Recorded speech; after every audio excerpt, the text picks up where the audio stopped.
Eh bien, écoutez, je suis très heureux de vous accueillir dans cette deuxième conférence du cycle de design proposé par les écoles ESDAC. Donc, je vais me présenter dans quelques secondes. Je vais attendre que la demi soit là. Je vais donc vous faire patienter un petit peu et je tiens vraiment à vous remercier d'abord de vous être inscrit en masse à cette conférence, plus de 400 confirmations. Et également d'être là, de nous rejoindre, d'être présent dans ce cycle, on va dire, un format un peu nouveau, donc proposé par nos écoles ESDAC qui sont implantées dans toute la France. C'est aussi un moyen de nous retrouver en tant que communauté ESDAC, puisque les écoles ESDAC sont implantées à Aix-en-Provence, à Marseille, à Montpellier, à Clermont-Ferrand, à Istres, à Lyon, à Lille et nouvellement à Strasbourg et à Rennes. Alors, ce cycle de conférences a été imaginé par nos directeurs, nos chefs de centre, qui, chacun à leur tour, prennent l'initiative d'un thème avec des intervenants. La semaine dernière, et je le remercie de sa présence, c'était Guillaume Cardet, qui est le directeur de ESDAC Lille, qui prenait l'initiative de la première conférence de ce cycle sur le terme design et couleurs, que vous pouvez d'ailleurs retrouver intégralement sur la chaîne de télévision YouTube de l'ESDAC, puis aussi sur nos réseaux sociaux. 1h40 d'intervention, de questions, de réponses, de la part de femmes déjà, vous voyez, ça rejoint notre thématique de ce soir, spécialiste de ces questions-là. Ce soir, on va parler d'autre chose, une thématique un peu différente avec d'autres intervenantes qu'on connaît bien aussi et qu'on remercie pour leur mobilisation. J'aimerais aussi remercier, et puis on va peut-être commencer tout simplement, voilà, 18h31. Merci à toutes et tous de votre présence. Donc, je m'appelle Stéphane Salor et je suis avec Baptiste Galant, un des deux fondateurs des écoles de design ESDAC. Et on est très heureux de vous recevoir toutes et tous pour ces conférences qui sont là pour repréciser cette notion de design. Alors, il y a ceux qui connaissent déjà, nos étudiants, je remercie pas mal d'entre eux d'être connectés. À leurs familles aussi, qui peuvent ainsi déployer leur connaissance de ce secteur, et puis aux amis des familles et aux amis des amis, et à toute cette chaîne de gens qui fait qu'à un moment, on se demande ce mot design, qu'on voit maintenant partout dans notre vie quotidienne, se déployer. Qu'est-ce que c'est exactement? C'est quoi le design? Est-ce que c'est de la créativité pure? Est-ce que c'est de l'esthétique? En fait, c'est un mélange des deux, un savant mélange. Et nos écoles, qui sont implantées dans toute la France, sont là pour justement apprendre à nos étudiants à le maîtriser et à en faire un avenir, un destin professionnel, alors que ce soit dans le design graphique, dans le design de la mode, dans le design de l'espace, aussi l'architecture d'intérieur, mais bon, c'est beaucoup plus large, dans le design du produit et des objets.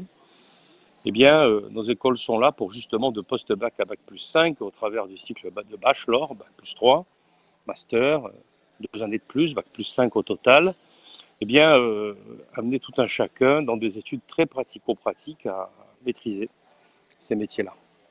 Le cycle de conférence ce soir est donc pour populariser cette idée, pour montrer que le design, c'est pas qu'une affaire de designer. Voilà, c'est votre affaire, mesdames, messieurs, à toutes et tous, parce que l'impact de la créativité dans la vie quotidienne, sur nos nouveaux objets, nos nouveaux modes de vie, cet impact est absolument considérable. Concerne tous les usages de la vie, vestimentaire, les meubles, les objets, tout ce qui est visuel que vous regardez, vos applications, votre télévision, l'ordinateur que vous regardez toute la journée avec lequel vous travaillez, tout ce que vous avez autour de vous, le merchandising de votre magasin, cette belle maison qui vous fait envie et qui effectivement est designée au niveau de son confort de vie par des gens qui connaissent parfaitement l'analyse des besoins que vous avez. Vous le voyez, tout ça, ce sont des éléments de science créative qui font qu'on a du bonheur et du goût à vivre.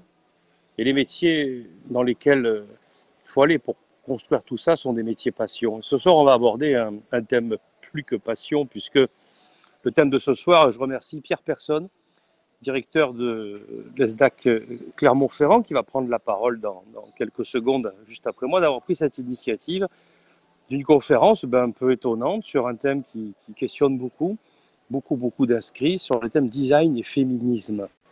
Alors, on aurait pu mettre design et la femme, condition de la femme, on aurait pu dire le design au féminin.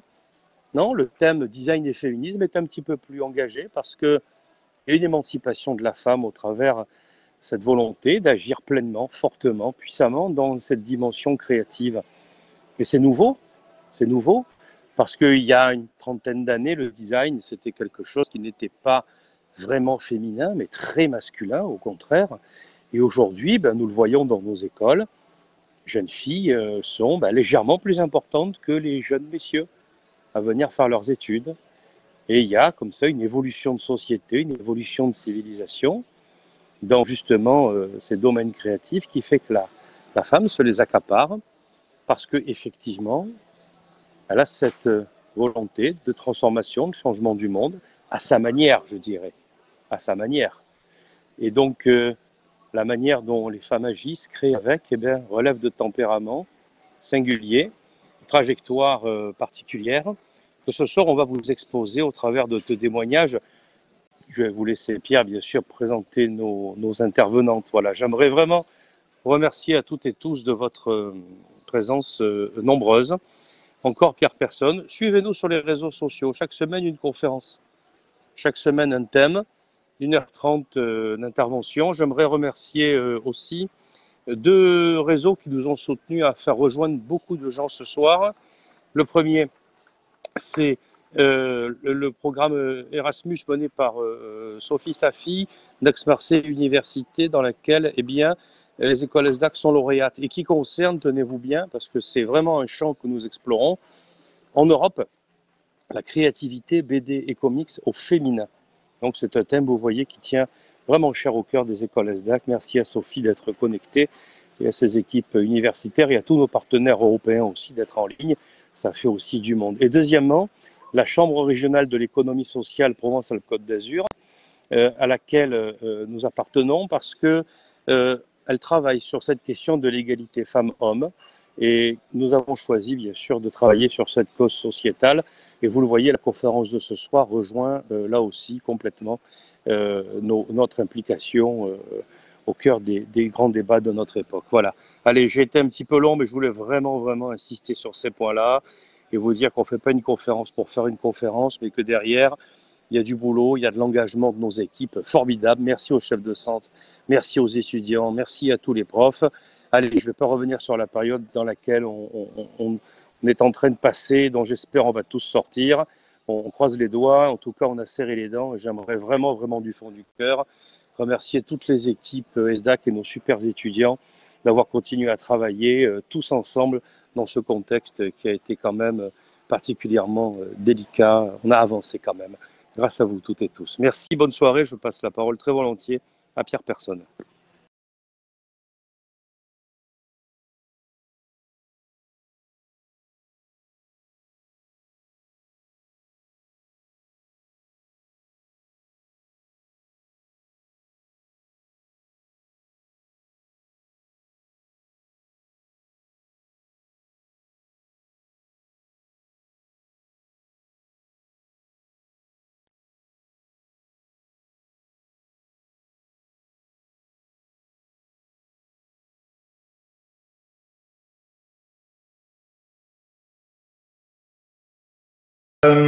Alors aujourd'hui, déjà merci à tous d'être présents. J'ai le grand plaisir de vous accueillir et de lancer cette épineuse question du design et du féminisme. Alors, je vais commencer par donner, excusez-moi, une définition du féminisme qui servira de base de réflexion pour la suite de nos débats. Le féminisme se définit comme étant l'égalité pure et simple entre les sexes et les genres. Une définition simple, mais une histoire compliquée, vous le savez. Le féminisme se veut revendicateur de nos jours, car la balance n'est pas encore à l'équilibre, loin de là. Le design, par toutes ses formes, a un grand rôle à jouer dans le rétablissement de cet équilibre.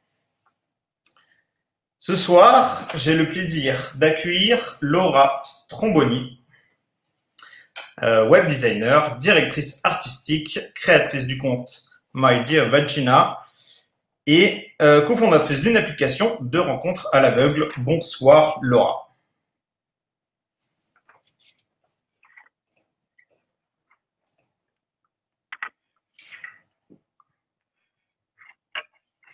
Est-ce que tout le monde vous entend? Bonsoir. Bonsoir Vous Laura. m'entendez? Je vous entends Bonsoir. très bien. Parfait. Alors, comme je le disais, vous êtes multi-casquette et spécialisé dans les questions de genre et de féminisme. On va pouvoir discuter avec vous de tous ces sujets. J'ai également le plaisir de recevoir Coralie Bernard, qui est conférencière en histoire de l'art et qui travaille sur la présence des femmes dans le milieu artistique, dans le design et dans le jeu vidéo. Bonsoir Coralie. Bonsoir à tous. Bienvenue. Alors, on va commencer par une question d'actualité. Le 25 novembre, c'était la journée internationale contre les violences faites aux femmes. Et j'ai une question qui est directement liée à cette lutte. Comment font les designers pour dénoncer ces violences ou plus largement les inégalités entre les sexes et les genres? Coralie, peut-être une première réponse? Oui, j'étais en train de mettre la vidéo, je sais pas, c'est bon?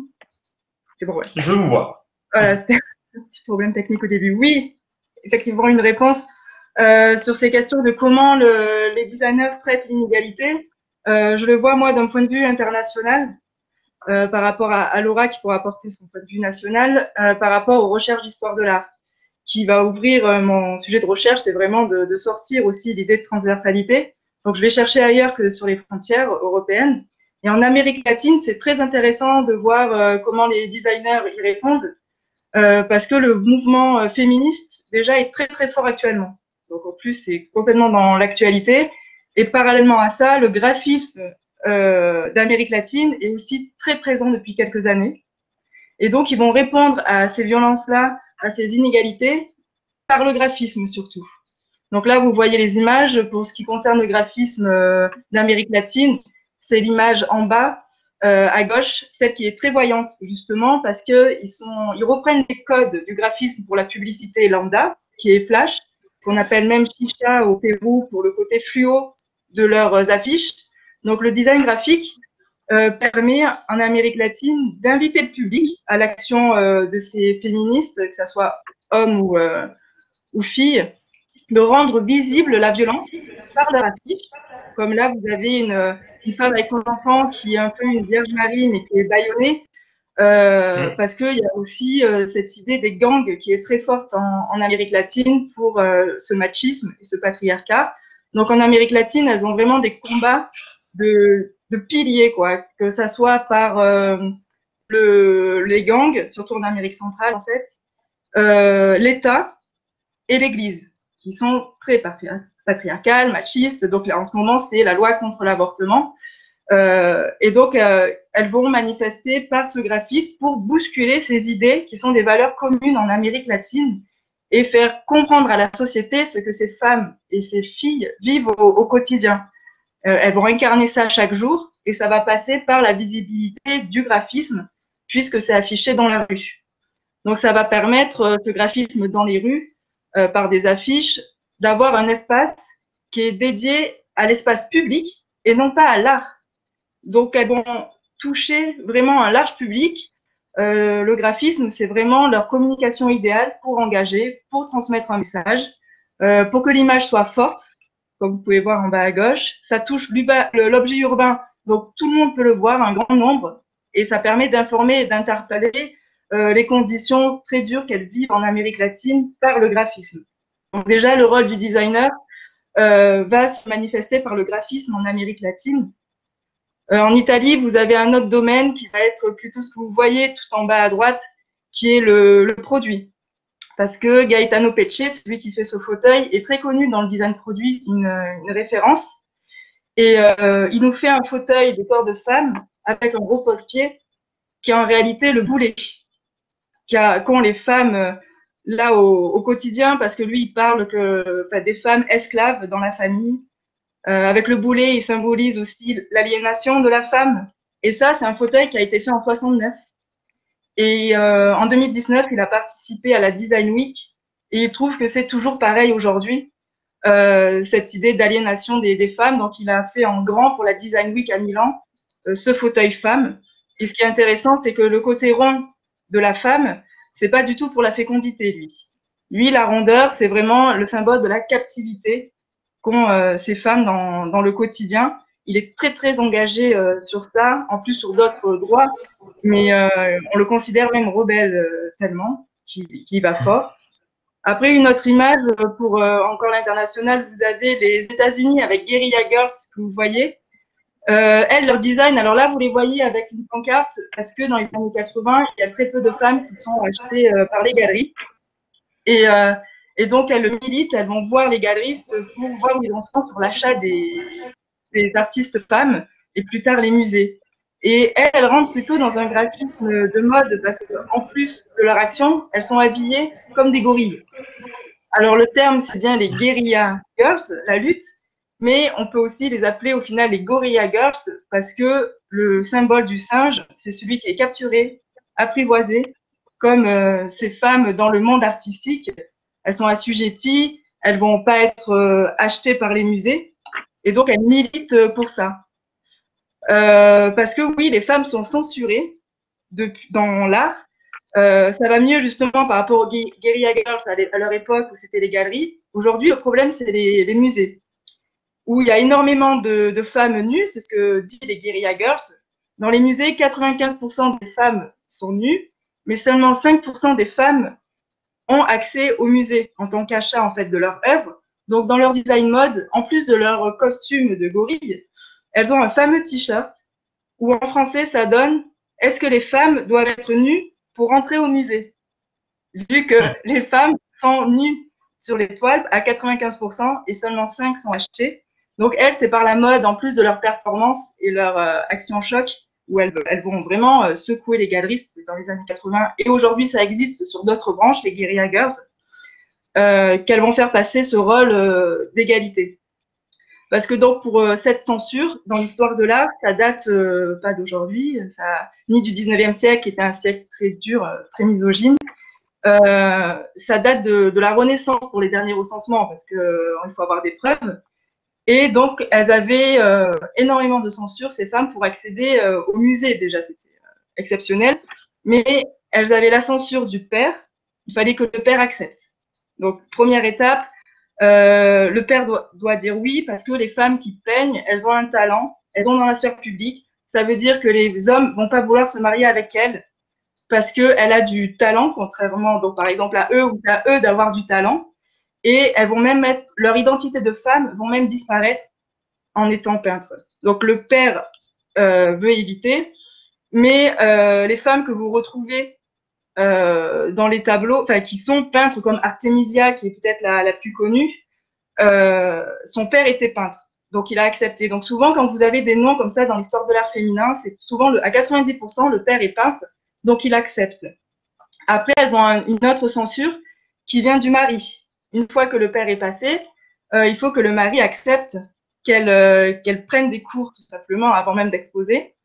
Pour le mari, c'est inacceptable parce que c'est lui qui est dans la sphère publique, elle est dans la sphère privée, elle doit faire les ordres ménagers, en fait, et lui doit aller être un bon mari en évitant dans les hauts cabarets, mais plutôt en ayant son talent. Et là, c'était un bon mari, et la femme à la maison, une bonne femme. Et donc, il fallait passer cette étape du mari. Il valide, on va dire, parce qu'il était peintre, le plus souvent, c'est ça. Une autre censure, qui sont les académies, interdits aux femmes. Donc là, la censure est claire. Pas le droit, parce que les femmes n'ont pas le droit d'être dans la sphère publique, donc pas le droit d'entrer. Elles doivent payer donc des ateliers privés, qui coûtent le double des académies. Il peut se passer en plus des viols, alors c'est pas récurrent, mais il y a le fameux cas d'Artemisia, qui a été violée par son maître. Donc, il faut qu'elle supporte ça en plus. Et la dernière censure, c'est la représentation. C'est-à-dire qu'une fois qu'elles accèdent à toutes ces étapes, les historiens de l'art vont les oublier et pas les noter dans les livres d'art. Donc, vous en comptez 12 maximum. Je crois, Coralie, que nous avons fait un beau tour international de ce que peut être la censure féminine. Laura, peut-être un petit point de vue national ou... Oui, national, merci Pierre. Bah, aujourd'hui, le féminisme, comme vous l'avez dit, est devenu vraiment revendicateur. Pourquoi? Parce qu'on veut rétablir la balance, en fait, hein, parce qu'il y a tellement, enfin, les femmes ont tellement été mises de côté et complètement masquées tout au long de l'histoire dans tous les domaines qu'aujourd'hui, on revendique nos droits. Du coup, en France, depuis quelques années, enfin, c'est assez récent, on arrive à enfin, je pense qu'il y a un vrai mouvement qui a été créé, un mouvement digital, et notamment sur les réseaux sociaux. Donc, encore plus d'ailleurs depuis la crise sanitaire, les artistes et les designers montrent leur travail et vendent sur Instagram, par exemple, qui est le premier lieu d'exposition digitale. Pourquoi? Parce qu'Instagram, c'est le réseau social par excellence de tout ce qui est visuel. Du coup, là, je vais parler juste brièvement de ce qui m'a moi amené à en arriver ici aujourd'hui, avant de reprendre le fil de ce que je suis en train de dire. Mais en 2018, quand le mouvement MeToo est arrivé, a commencé à naître aux États-Unis, du coup, c'est là que les contestations, les revendications se sont fait entendre plus largement, on va dire, dans les autres pays. En tout cas, ont eu de la valeur parce que ça a été mis en avant, porté par des gens qui avaient de l'importance, donc des actrices qui étaient reconnues. Donc à cette époque-là, personnellement, j'étais touchée forcément par ce qui se passait parce que je suis une femme aussi et que enfin, pour le coup, le féminisme, comme vous l'avez dit, ça concerne tout le monde. C'est l'égalité entre les genres et les sexes. Donc moi, je cherchais vraiment, enfin, comment à travers mon travail montrer justement ce qui se passait et soulever les inégalités et surtout rétablir la balance.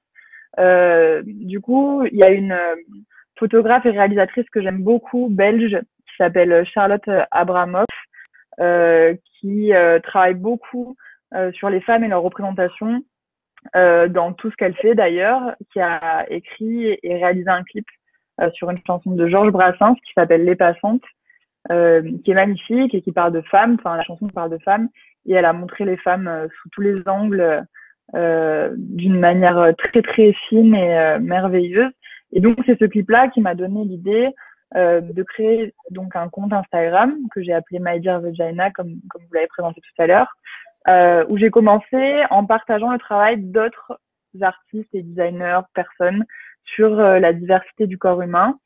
Donc, j'y montre des représentations artistiques de vulves sur tout support confondu, donc peinture, vêtements, objets, éléments naturels, peu importe. Et donc, j'y partage des milliers de travaux de gens du monde entier. Et donc là, le but, c'est vraiment, encore une fois, de rétablir la balance et de montrer ce qu'on a trop souvent caché, ce qu'on a trop souvent eu honte de regarder. C'est un compte qui a pris de l'ampleur et qui m'a apporté du travail. Comme beaucoup de gens sur les réseaux sociaux aujourd'hui, c'est devenu un vrai lieu. Enfin, c'est ça qui nous permet de vivre concrètement. Et donc, ça a pu orienter tout ce que je fais dans des domaines qui me portent et des causes qui m'importent en fait. Et donc, pour revenir à ce que je disais, beaucoup de professionnels comme moi se font connaître aujourd'hui grâce à ça. Donc ça, c'est vraiment le côté positif des réseaux sociaux. Mais il y a aussi énormément de comptes et surtout des comptes liés à tout ce qui est féminisme, donc travail sur l'égalité entre les hommes et les femmes, revendications, qui sont censurés. Donc aujourd'hui, gros problème. Tous les comptes qui éduquent en fait clairement à la sexualité et au féminisme sont censurés. En fait, dès lors que la femme n'est plus un objet sexualisé, ça déplaît. Je ne saurais pas expliquer pourquoi, mais une femme qui s'assume et qui assume son corps, qui travaille avec des valeurs féminisme, aujourd'hui, ça dérange. Et donc, notamment sur Instagram, puisque c'est vraiment, comme je l'ai dit, aujourd'hui un lieu privilégié d'exposition, qui a un algorithme qu'on ne maîtrise pas du tout. Beaucoup de ces comptes sont supprimés du jour au lendemain, sans explication. C'est-à-dire que c'est des comptes où des gens, c'est notre lieu notre lieu de travail. Donc, quand on supprime un compte comme ça supprime notre clientèle, qui sont en fait nos abonnés, hein. À côté de ça, il y a des comptes à tendance pornographique, voire pédopornographique qui existent, qui sont là, qui sont pas dérangés. Et il faut comprendre que voilà, c'est nos outils de travail, clairement. Quand on se fait censurer, on perd notre travail. Donc, c'est grâce à Instagram qu'on existe et grâce aux réseaux sociaux en règle générale, au digital, à l'ère du digital qu'on existe. Mais c'est très contradictoire. Notamment, donc il y a cet effet de suppression qui est très courant. Et puis il y a aussi un autre qui s'appelle le shadow ban. Donc ça, c'est un petit peu plus vicieux parce que c'est des comptes qui sont à visibilité réduite, restreinte sur Instagram. C'est très répandu aujourd'hui, mais comme j'ai dit, c'est officieux complètement parce qu'on est prévenu de rien et notre travail perd toute visibilité. C'est-à-dire qu'en fait, on ne voit plus rien. Plus personne peut découvrir notre travail, on n'y a plus accès. Et donc, pour lutter contre ça, aujourd'hui, nous, on demande aux gens de partager et de parler de notre travail autour de nous. Mais en réalité, il n'y a pas de solution miracle. En fait, c'est vraiment l'esprit de contradiction, comme je disais, des réseaux sociaux. C'est une relation d'attraction-répulsion. On les aime autant qu'on les déteste. Et quand on publie ce genre de contenu, notamment, c'est un combat de tous les jours. De toute façon, je pense que tous ceux qui font ces métiers-là seront d'accord avec moi pour dire qu'on travaille par passion, et encore plus dans des domaines comme le féminisme où on travaille pour les valeurs qu'on a et qu'on aimerait transmettre aux autres. Et c'est ça qui pousse les gens à continuer et à se battre, en fait, parce que c'est complètement injuste et au-delà d'être injuste, c'est injustifié et c'est on n'explique pas comment s'en sortir, en fait. Il n'y a pas de solution. Donc Alors, je vais juste donner à notre audience un petit repère par rapport à votre audience sur Instagram. Votre est suivi par plus de 100 000 personnes, ce qui est à la fois la preuve de l'utilité de votre présence et justement le fait que certains comptes soient supprimés d'Instagram, ça crée. Enfin, on est vraiment là sur un secteur de lutte et je suis ravi de vous accueillir et de pouvoir aussi vous offrir un espace de parole pour défendre cette cause qui est quand même très importante et très en mouvement. Merci pour toutes ces informations, Laura et Coralie. Est-ce que vous aviez d'autres choses à rajouter, peut-être sur le travail de certaines personnes qui essaient de changer les choses, dont vous partie bien sûr? Là, le slide que vous montrez du coup sur Anita Dongre, qui est styliste, évidemment, ça fait partie des personnes qui se battent pour une équité des droits entre les hommes et les femmes. Il y en a plein aujourd'hui des designers qu'on pourrait citer, donc elle, c'est une parmi tant d'autres qui a la chance d'être un peu plus connue. Mais aujourd'hui, je ne sais pas si vous avez d'autres visuels sur ça. Alors, là, donc j'avais Charlotte dont vous parliez tout à l'heure. Exactement, ouais. Avec des images du clip d'ailleurs dont je parlais. Ouais. Charlotte Abramoff. Et ça, ouais. Ça, on y reviendra de toute façon plus tard. Mais là, ce que je voulais soulever, c'est que je crois que en tout cas, le féminisme et tous les soulèves que vous soulevez, c'est un problème d'éducation. Et je crois que les adultes, malheureusement, n'allant plus à l'école, ont aussi besoin de s'éduquer. Et c'est peut-être un des problèmes de ce débat, c'est que il y a quand même beaucoup d'anciennes valeurs qui restent assez présentes.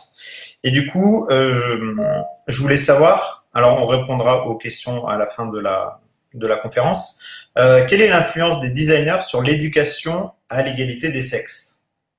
Et pour ça, je vais tout de suite mettre une photo qui, je crois, est assez révélatrice de notre monde actuel. C'est que je crois qu'il y a beaucoup de choses à faire tant en design d'espace, en design graphique, que dans tous les autres designs. Est-ce que vous avez quelque chose à dire sur cette photo? Quelque chose vous choque ou pas? Mais je pense que Laura peut commencer. Bah oui, bah évidemment, c'est choquant et d'autant plus aujourd'hui. En fait,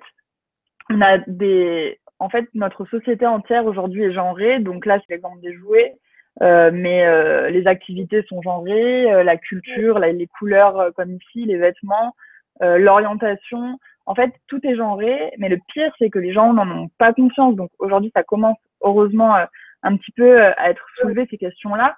Euh, mais l'éducation démarre à la cellule familiale, puis au primaire, mais ça doit aller bien plus loin que ça parce que l'orientation scolaire, évidemment, est genrée. Aujourd'hui, on a des métiers d'hommes et des métiers de femmes. Je pense pas qu'on est avec des gènes prédéfinis qui font qu'on peut pas faire tel ou tel métier parce qu'on est un homme ou parce qu'on est une femme. Donc, bien sûr que il y a un énorme travail à faire au niveau de l'éducation. L'autre jour, je discutais avec des amis et je me suis rendu compte en parlant que, par exemple, des uniformes, enfin, les uniformes des hôtesses de l'air sont quand même quelque chose de complètement sexiste et désuet et qui existe toujours aujourd'hui. Mais en fait, ce que je veux dire, c'est c'est des choses du quotidien dont on ne se rend pas compte. Et c'est la prise de conscience, je pense, c'est une première étape vers une déconstruction. On est conditionné à ne pas voir qu'il y a un problème.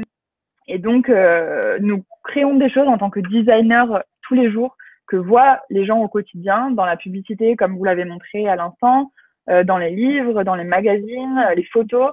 Je pense qu'on est vraiment des moteurs et partie prenante du changement.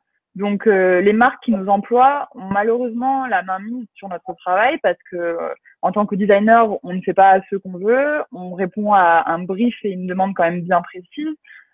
Donc, c'est à nous, je pense, d'induire le changement, de planter des graines et d'attendre que l'arbre pousse, mais l'arbre, des fois, est long à pousser.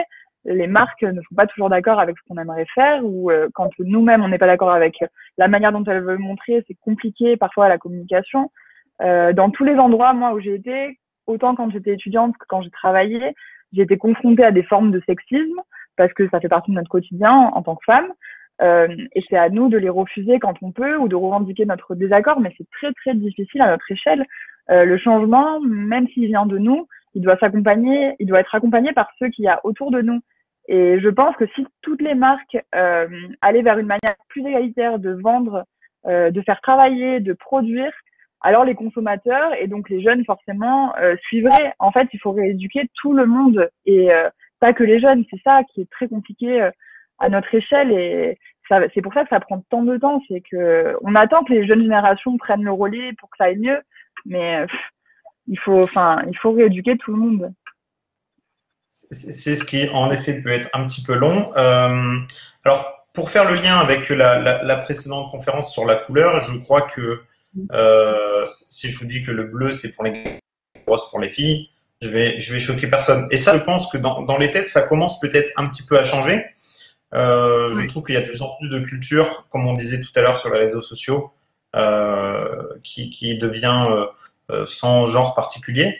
Peut-être, Coralie, sur la culture artistique, sur la culture moderne.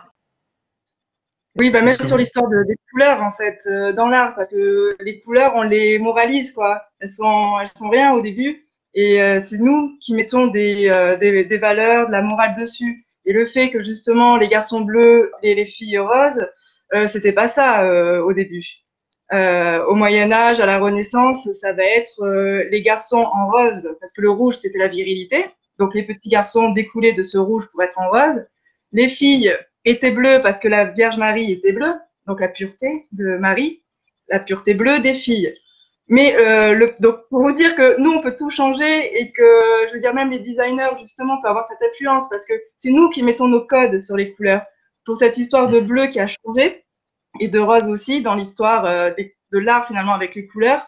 Au Moyen Âge, donc Marie était en rouge et on a décidé que les prostituées allaient avoir un code de couleur pour les distinguer des autres femmes où elles devaient porter du rouge.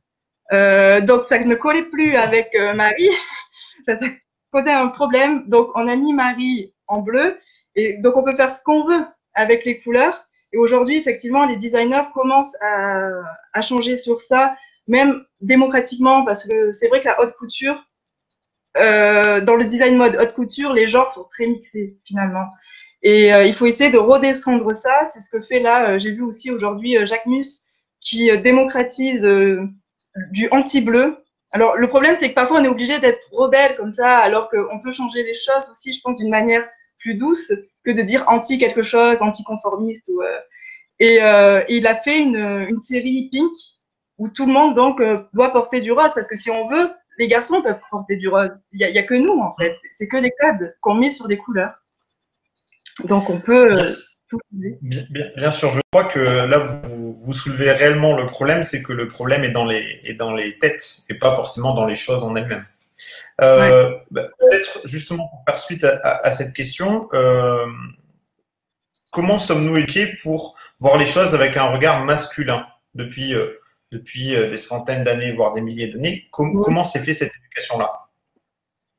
Ben là, pareil, si je peux enchaîner par rapport à l'histoire de l'art, vous disiez depuis des décennies, des siècles, mais on peut remonter à l'Antiquité, cette histoire-là. Bon, là, on est loin de l'Antiquité, mais justement, vous avez une sorte de Vénus ici, où normalement, la Vénus, on réinterprète les termes, en fait, parce que déjà, la mythologie, on la réinvente comme on veut, selon ce qu'on veut en dire à cette époque. Et là, ça serait, par exemple, un nu allongé, et c'était le regard masculin sur les femmes, où la femme devait être passive, oisive, et donc toujours allongée pour les caractéristiques de ces femmes. Et donc finalement, cette femme sur la publicité est une Vénus à l'image des hommes, une femme, alors que normalement la Vénus c'est la femme forte, enfin la déesse elle est nue, non pas pour être nue, mais elle est nue parce qu'elle ne craint rien, ni le chaud ni le froid.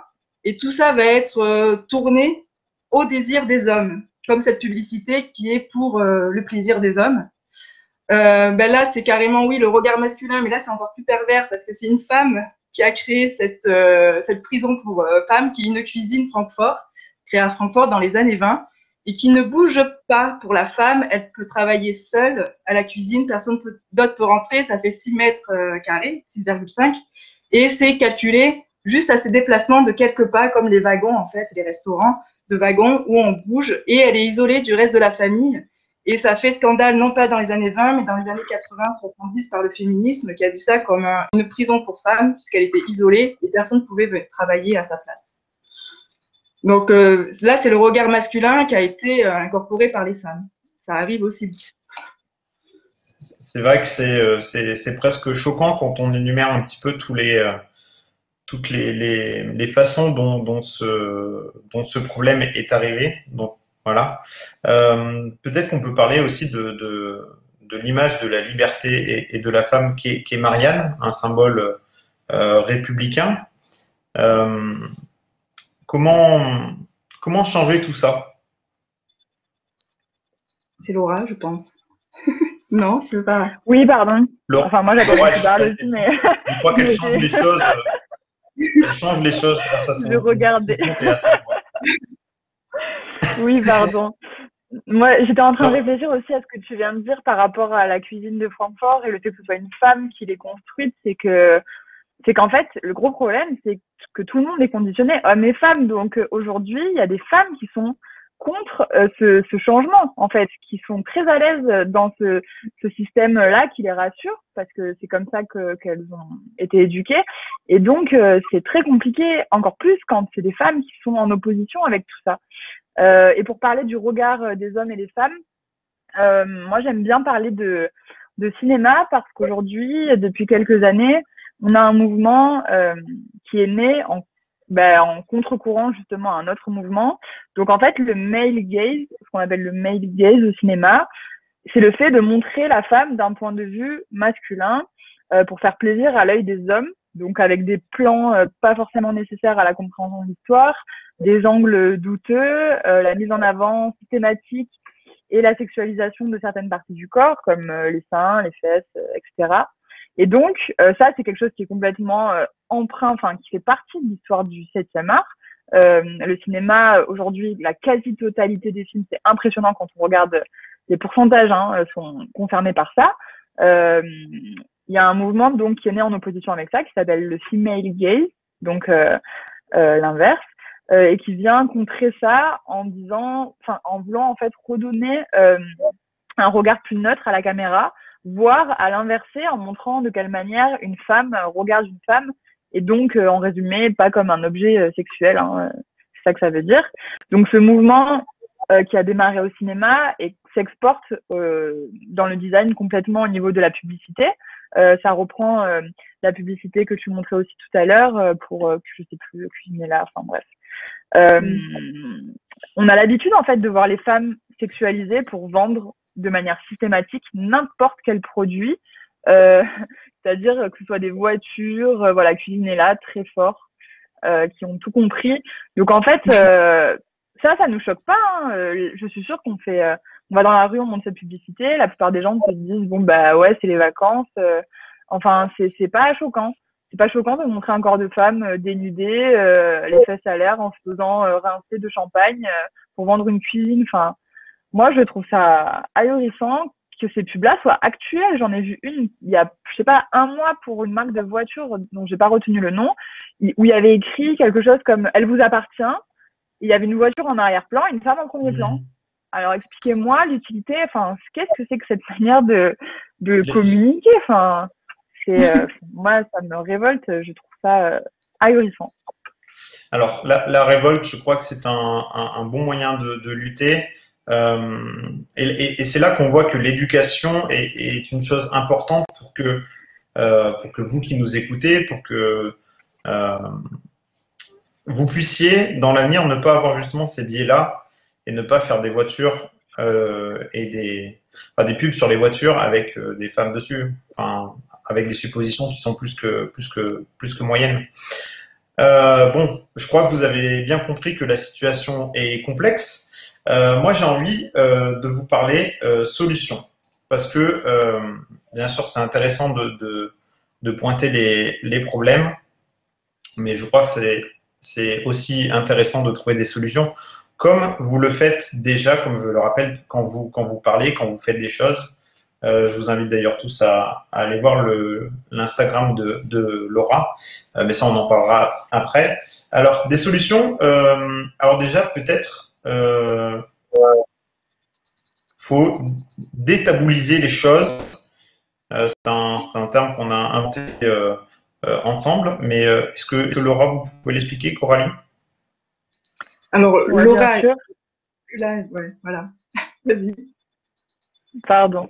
Oui, détabouliser, c'est-à-dire arrêter que ces sujets-là, donc là on parle de la femme et de la sexualité féminine, mais pas que, donc que ces sujets-là arrêtent d'être tabous, donc détabouliser.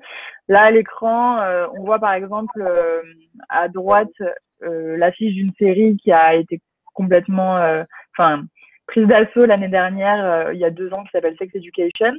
Donc aujourd'hui, grâce aux séries, je pense que les séries sont d'ailleurs un moteur dans l'émancipation des femmes et dans tout ce qui est lié au féminisme à l'écran. C'est vraiment, en fait, elles font partie du mouvement qui est de contestation de cette culture sexiste, et ça permet surtout une diffusion à grande échelle. Donc cette série-là parle d'éducation sexuelle de la forme la plus normale qui soit. Enfin, en tout cas, ça devrait être comme ça, même si c'est pas du tout comme ça aujourd'hui. Hein. Aujourd'hui, l'éducation sexuelle à l'école, au lycée, quand on y assiste, ça fait peur. Hein. On parle uniquement de contraception, et de risques aux IST, et à aucun moment on parle de plaisir ou autre. Du coup, ce que je veux dire, c'est que aujourd'hui, heureusement, il y a des mouvements qui sont en marche pour changer tout ça. Donc après, là, on voit aussi à l'écran des images de jeux vidéo. Peut-être Coralie, tu veux en parler? Peut-être que Coralie, oui, peut nous en parler. Oui, alors là, c'est plus pour une régression dans ce nouveau design finalement, qui est le jeu vidéo, qui est assez récent par rapport aux autres arts, justement. Mais il peut avoir aussi une pointe d'optimisme finalement dans ce que je vais vous décrire là, parce que les jeux vidéo, surtout dans les années 90, ça commence un peu à descendre justement, mais la femme était très sexualisée dans les jeux vidéo. Elle avait parce que même une double sexualisation en fait. Le fait des proportions, du corps en fait, avec donc la plus connue, on va dire, c'est Lara Croft, mais une poitrine énorme avec une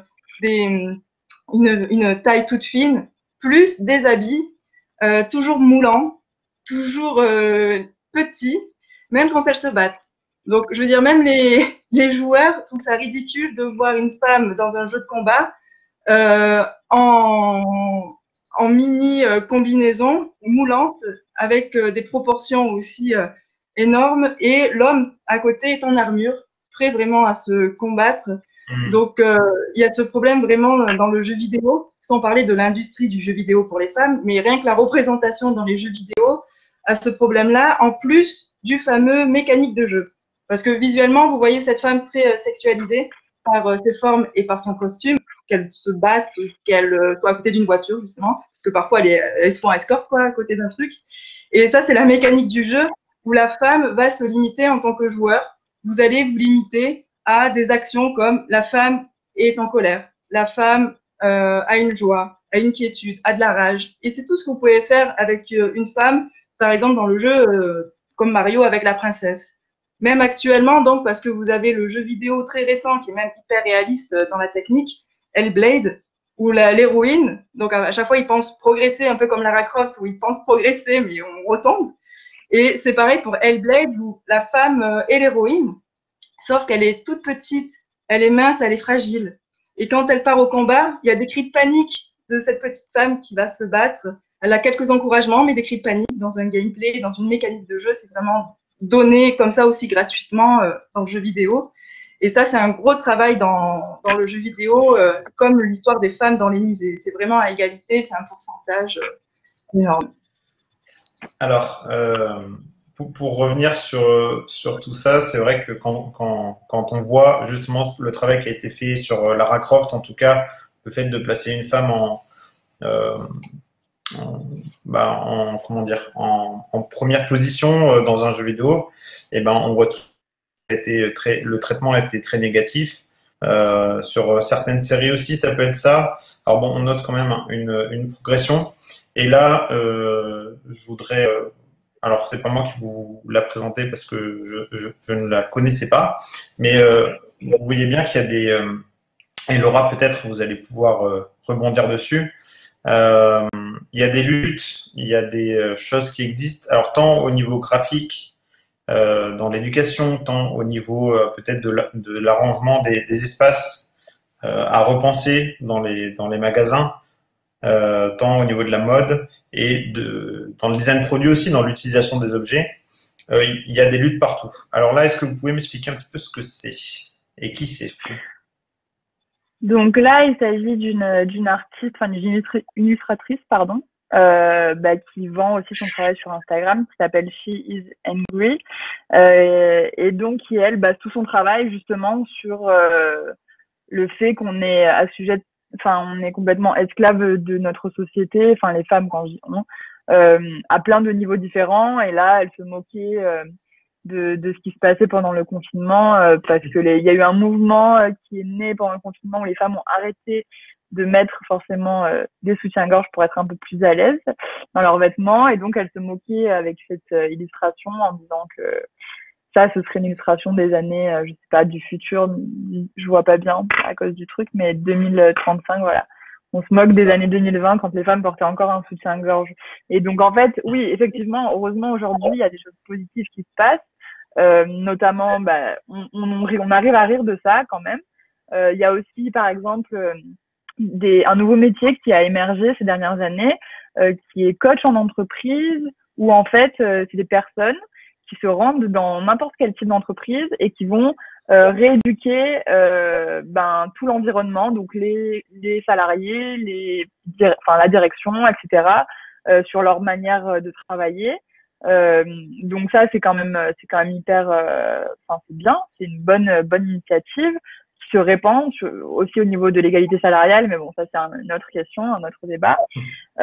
Après, au niveau de la publicité, on voit aussi des évolutions positives. Par exemple, on voit enfin du vrai sang rouge du coup au niveau des publicités sur les protections hygiéniques menstruelles. Donc jusqu'à 2 ans, le sang était quand même représenté encore comme du liquide bleu. Donc, il serait temps en 2020 qu'on se rende compte que le sang, c'est bien rouge, hein, même le sang des règles. En fait, comme on l'a dit tout à l'heure, là, il y a toute une rééducation ou une éducation à faire, des jeunes et des moins jeunes, à travers plein de choses, donc à travers des événements, des ateliers, des discussions, la publicité, les films, les séries. Enfin, tout ça, chacun a son rôle à jouer, on va dire, dans ce travail-là. Ce qui est important, c'est de libérer la parole, donc de parler, d'en parler, de pas avoir honte à aucun moment de parler, de s'indigner de choses qui sont en fait pas normales, quoi.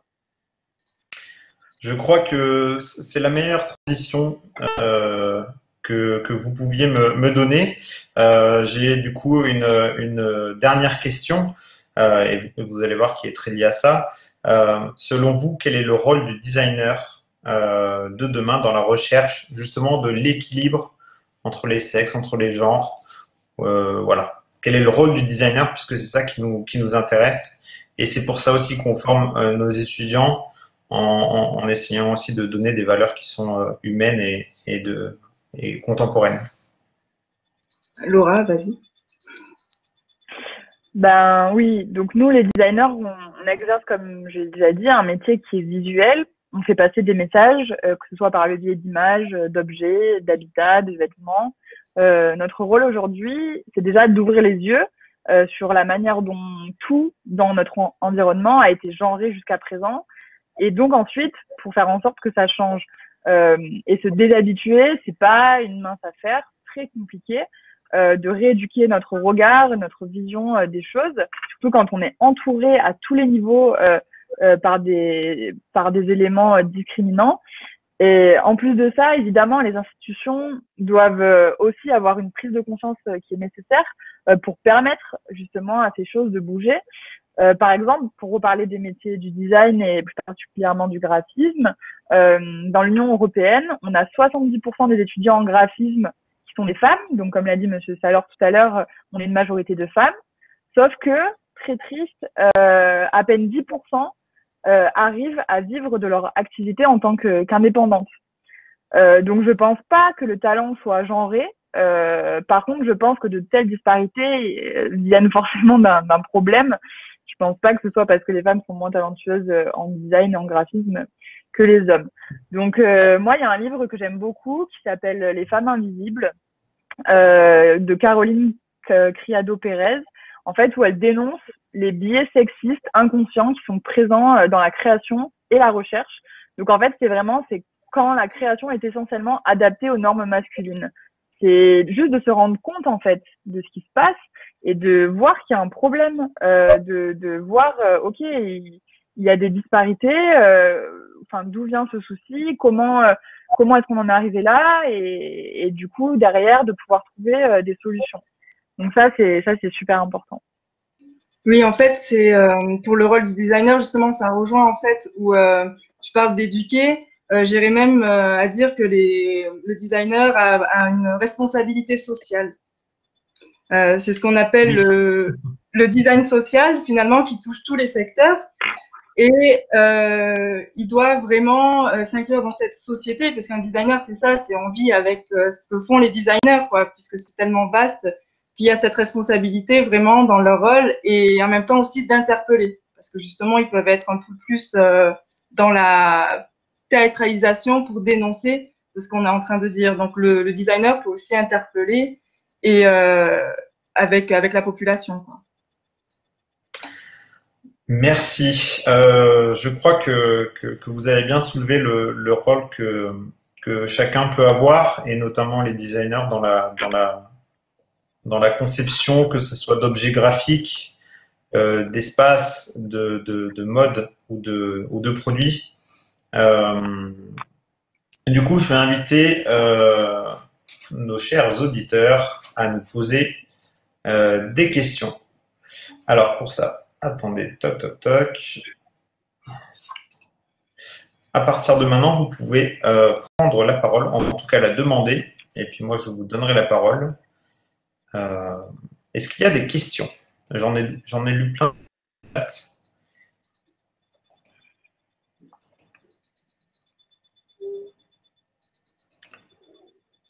Alors peut-être on peut reprendre quelques questions qui ont été posées. Laurent qui dit que la mode se pose de plus en plus la question des genres. Et peut-être on peut revenir. Alors bébé, je vous donnerai la parole juste après. Peut-être on peut revenir sur une première chose, c'est peut-être pour nos auditeurs différencier les genres et les sexes. Est-ce que vous pouvez définir tout ça? Mais dans la mode, justement, ça se fait moins. Il y a plus de mixité dans la mode. Après, ça dépend quelle mode on parle, en fait. Parce que, justement, vous avez la haute couture qui va être très libre. Jean-Paul Gaultier, n'en parlons pas. Donc, c'est vraiment une mixité il n'y a pas vraiment de genre. Mais c'est vrai que dans la mode démocratique, qu'on peut acheter, que tout le monde peut acheter, là, c'est pas mal genré sur les couleurs. Donc ça dépend où on se place en fait, mais parce que normalement les enseignes comme Zara, H&M et compagnie prennent ce qui se fait dans la haute couture. Mais c'est vrai qu'ils sont très marketing, où ils vont faire du visuel qui se fait, les formes, mais les couleurs, c'est vrai qu'elles vont rester très codées. Donc ça dépend. Si on suit les grands créateurs, on peut les suivre facilement. Là, il n'y a pas de genre, donc ça dépend. Ouais. Je pense que c'est le design. Pardon. Oui, vas-y. Oui. Vas-y, Laurent. Non, je voulais répondre à ta question de définir la différence entre les genres et les sexes parce que je pense quand même que c'est super important. En fait, le sexe, ça correspond au caractère biologique, donc c'est le sexe biologique, c'est lié aux organes génitaux, c'est-à-dire la vulve et le vagin chez la femme et la verge chez l'homme, donc qui sont normalement à la naissance définis ou pas, parce qu'il y a aussi des personnes qui ont des caractéristiques des deux sexes, qu'on appelle intersexes.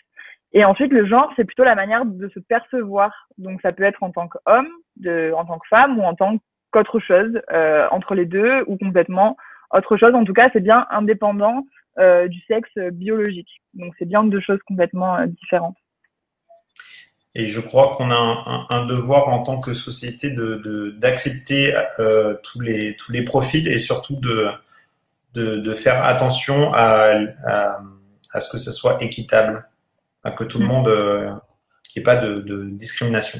Bébé, je vous laisse allumer votre micro pour poser votre question. Et puis après, je prendrai la question de Laurent. Allô?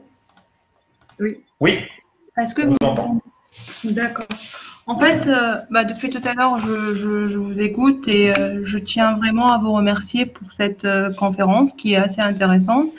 Et en tant que designer graphique, on voit bien que le design il est dans la mode, tels que les sacs à main, par exemple, les robes, les espadrilles, qui sont considérés en tant qu'objets. Alors, ma question est, quel est le rôle du designer? Ou bien, est-ce que le designer joue-t-il en tant que créateur, artiste ou voleur d'idées?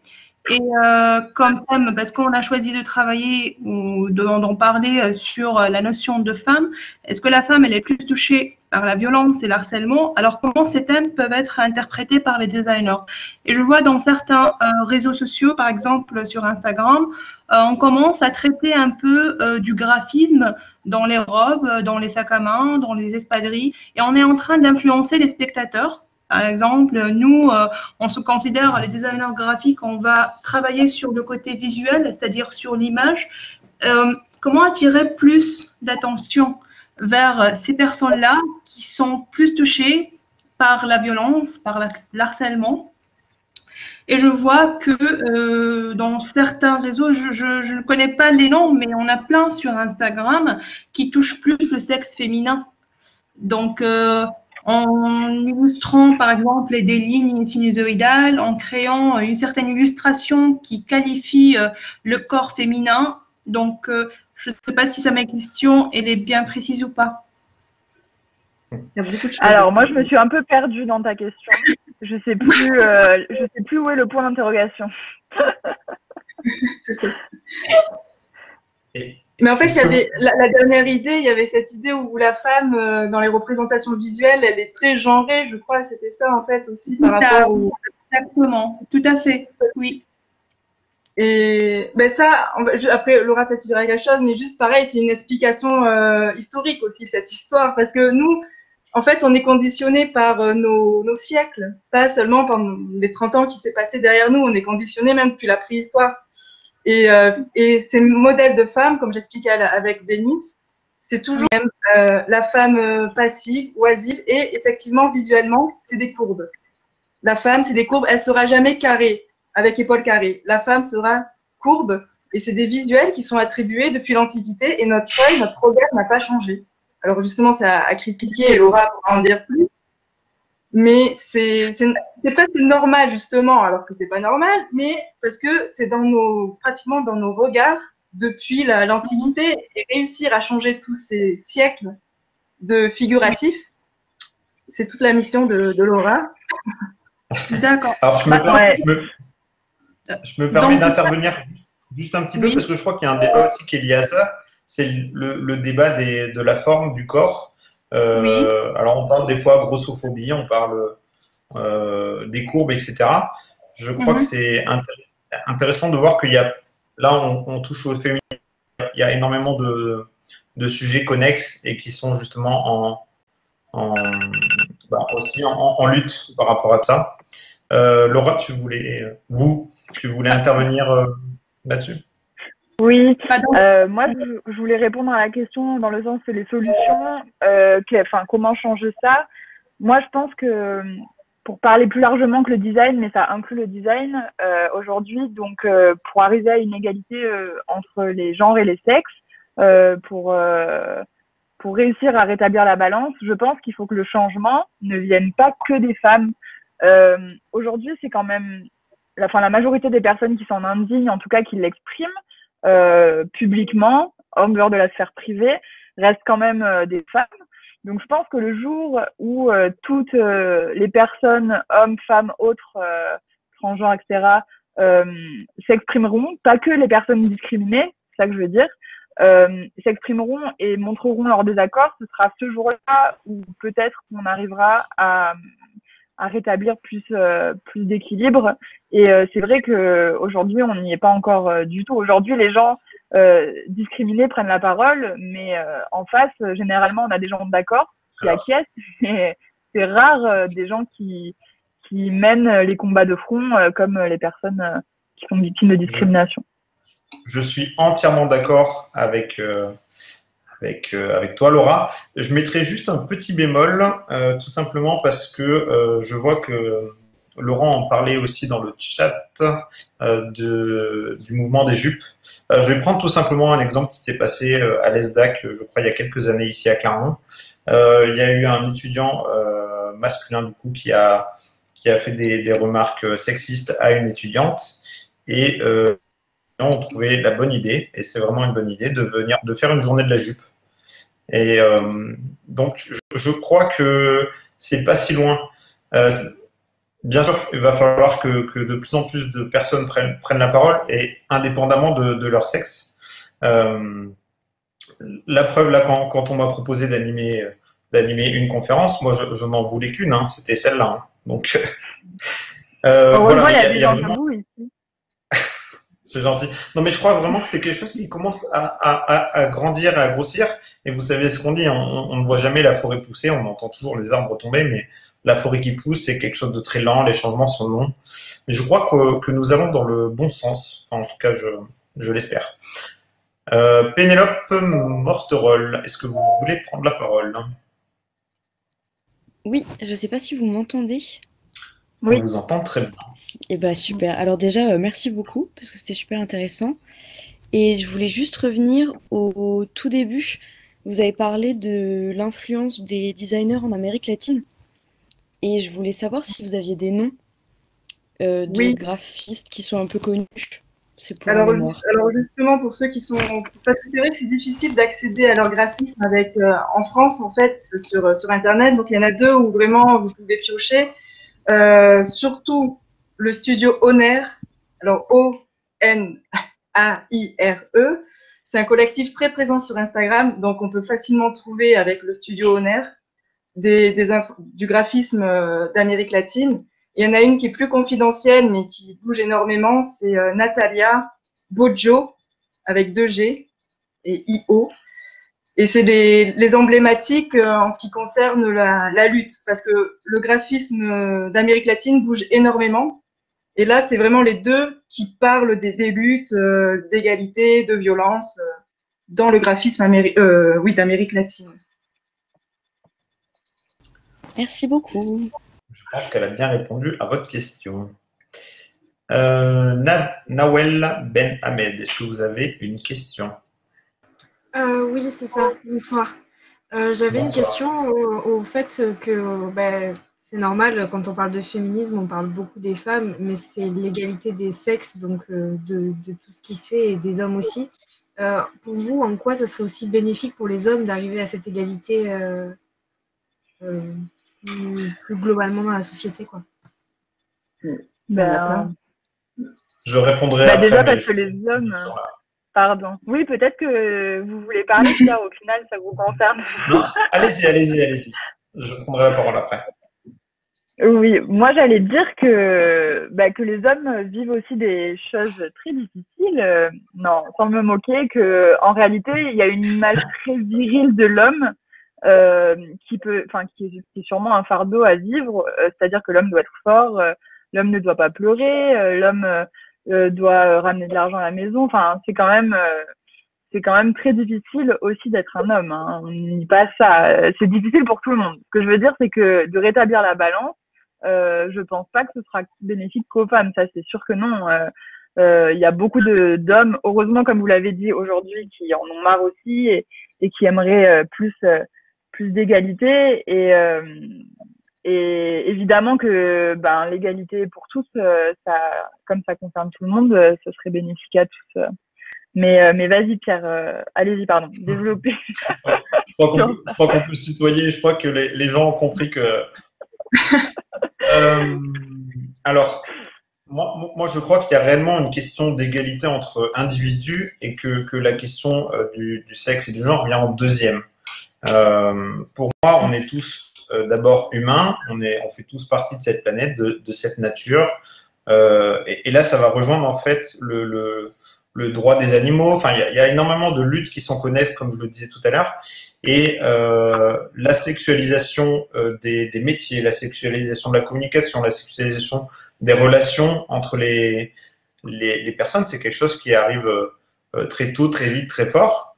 Et du coup, bien sûr que quand je dis nous, je ne parle pas en tant que comme. Je ne me fais pas porte-parole des hommes. Hein. Quand je dis nous, c'est vraiment en tant qu'humain, sans rentrer dans la question du genre. Je crois qu'on aura tous des choses à gagner, à rendre les choses plus équitables, plus égales, plus justes.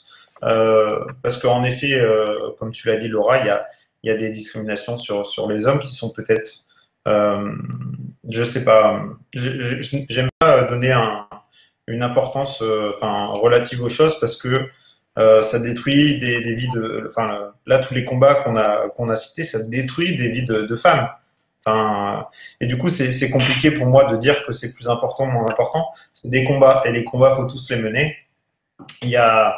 Bien sûr qu'il y a beaucoup de problèmes dans la virilité, et je suis content de voir que certains chanteurs, que certains artistes prennent position là-dedans, et je sens les choses changer. Donc voilà, j'ai pas envie de rentrer dans les détails parce que c'est pas forcément le thème de la soirée. On pourra faire d'autres conférences sur ce thème-là, mais de toute façon, on a tous à gagner à ce que les droits, à ce que la culture, à ce que les choses ne soient pas genrées. Coralie, peut-être. Oui, en plus qu'on parle. Pardon. Oui, non, vas-y, Laura. Non, j'allais dire d'autant plus qu'on parle des hommes et des femmes.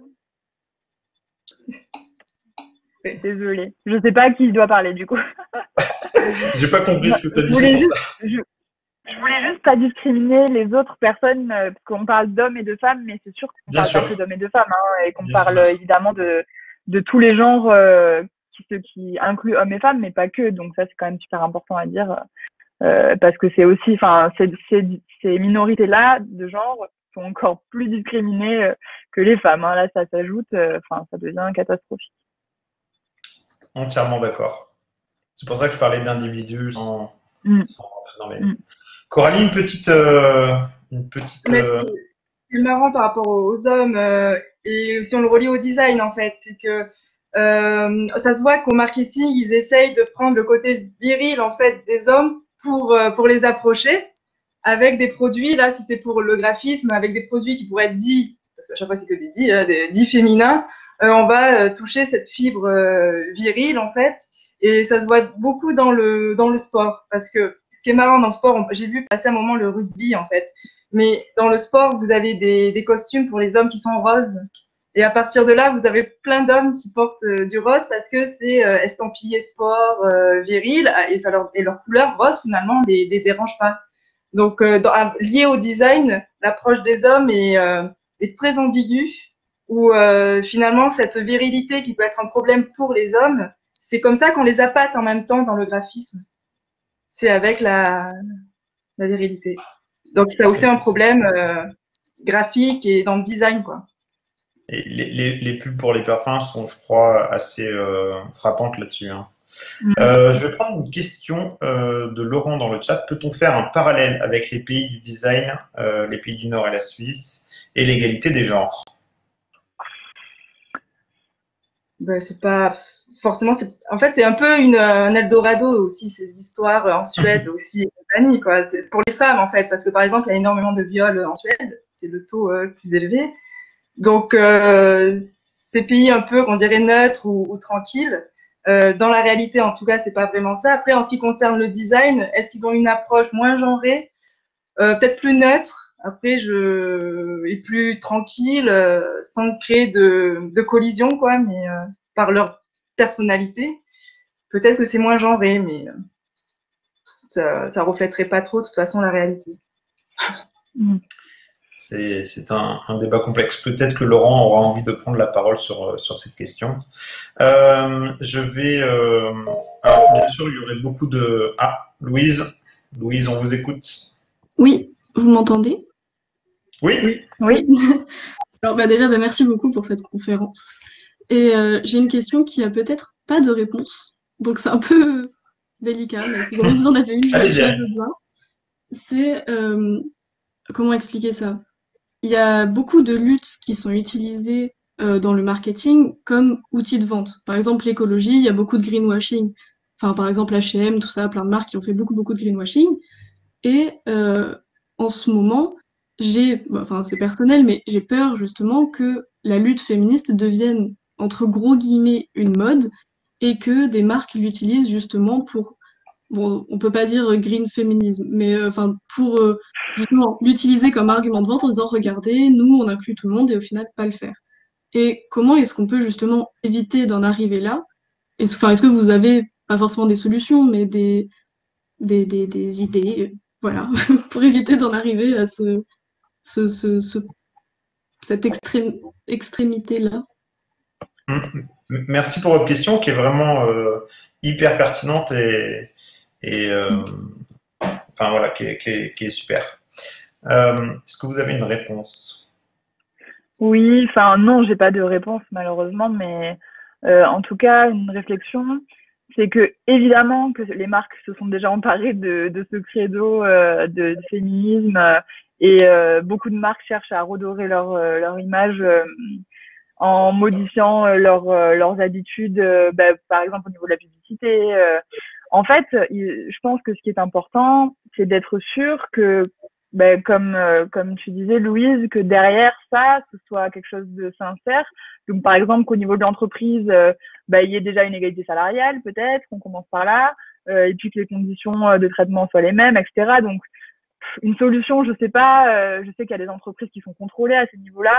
Peut-être qu'il faudrait généraliser ces contrôles pour être sûr que ce soit pas seulement l'image qu'elles veulent donner, mais qu'elles soient sincères dans leur démarche, tout simplement. Mais ce qui est sûr, c'est que c'est déjà le cas, les entreprises qui profitent de ça. Et notamment, moi, je pense aux applications de rencontre parce que je suis en train de travailler sur une application de rencontre. Donc, on a par exemple, je vais pas la citer parce que pas d'intérêt, mais il y a une application de rencontre, une des plus connues, qui s'est servie de toutes les influenceuses de féminisme d'Instagram il y a pas si longtemps, il y a quelques semaines, pour faire sa promotion, en les payant très mal. En fait, il faut savoir que quand on travaille sur Instagram, enfin via Instagram. On n'est pas du tout, c'est pas parce qu'on a des milliers de followers, de personnes qui nous suivent qu'on est riche, hein, du tout. On travaille gratuitement jusqu'à ce que des personnes en fait nous voient et veulent travailler avec nous. Et donc cette application de rencontre s'est servie de l'image de toutes ces femmes qui luttent pour l'égalité, pour un prix dérisoire, à faire la promotion de leur propre image. Ce que j'ai trouvé à vomir. Pour les salaires qui étaient donnés, on va dire, par rapport à la visibilité que ont eu, ça, je trouve ça lamentable et malheureusement, c'est très difficile. Il n'y a pas vraiment de solution à part parce qu'en fait, pour des personnes qui sont pas en position de refuser du travail, c'est très compliqué. Quand on a besoin de se nourrir et de se loger, c'est difficile de refuser du travail. Donc malheureusement, j'ai pas de solution à ce niveau-là, mais en tout cas, c'est déjà fait. Et pour lutter, peut-être qu'il faudrait généraliser les contrôles, mais ça demande une organisation. Enfin, je sais pas. Ça demande de l'énergie, beaucoup de temps, etc. Mais oui, tu peux citer l'appli que tu développes, hein, si tu veux, Laura. Non, j'ai pas envie. C'est mes amis. Okay. Enfin, en fait, il y a des gens que je connais qui ont fait la promotion de cette application, donc j'ai pas envie de me mettre en porte-à-faux des gens, mais. Ah non, la tienne. Ah, la mienne. La mienne, elle s'appelle Oui, W-E. Mais je pense pas que la personne Fanny parlait de mon appli, hein, mais. On passera à l'instant autopromo juste après. Moi, je voulais juste rebondir sur la pub de Jules là, qui est sortie il y a à peu près un mois, où justement ils se veulent beaucoup plus tolérants sur les genres, sur les sexes, sur les vêtements, en essayant d'avoir une approche un peu mieux. Après, il y a de toute façon sur ce genre de questions, il y a toujours un aspect, en tout cas dès qu'on parle des entreprises, un aspect commercial. Après, je crois et j'espère que ça peut participer à l'éducation de tous en montrant que des gens peuvent s'accepter comme ils sont en fait, c'est tout simplement ça, et puis ça peut permettre l'éducation, mais voilà, faut pas oublier qu'il y a un aspect commercial. Coralie, peut-être quelque chose sur comment l'art a pu transmettre un message au cours du temps. Est-ce que l'art a cette fonction-là? Justement, Frida Kahlo, oui. Ah.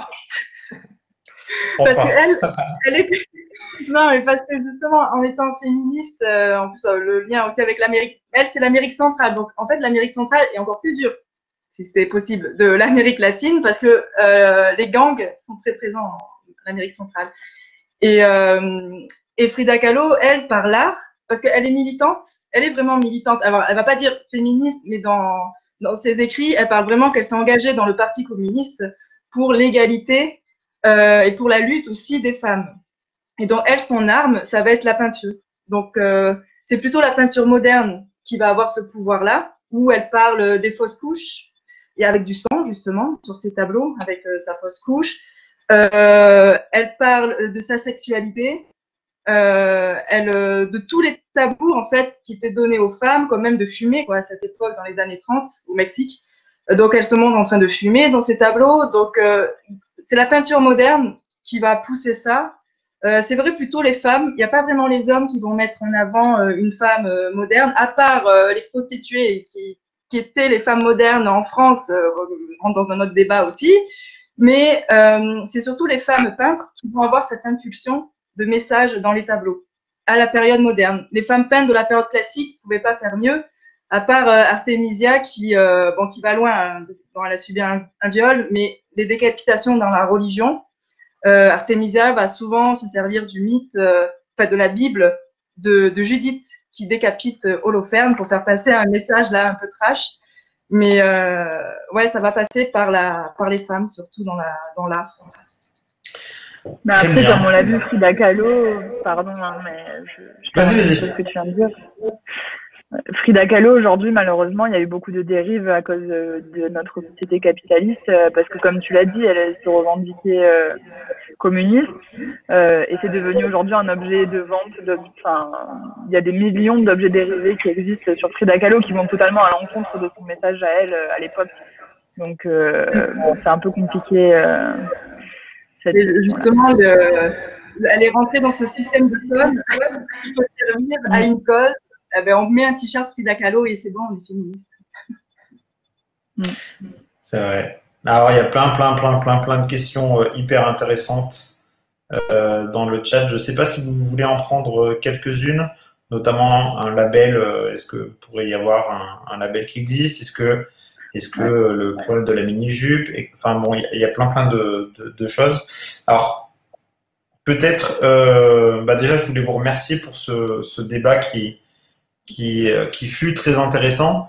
Je vais vous laisser quelques minutes à chacune pour que vous puissiez nous dire comment on peut vous suivre et quelles sont un peu vos actualités du moment.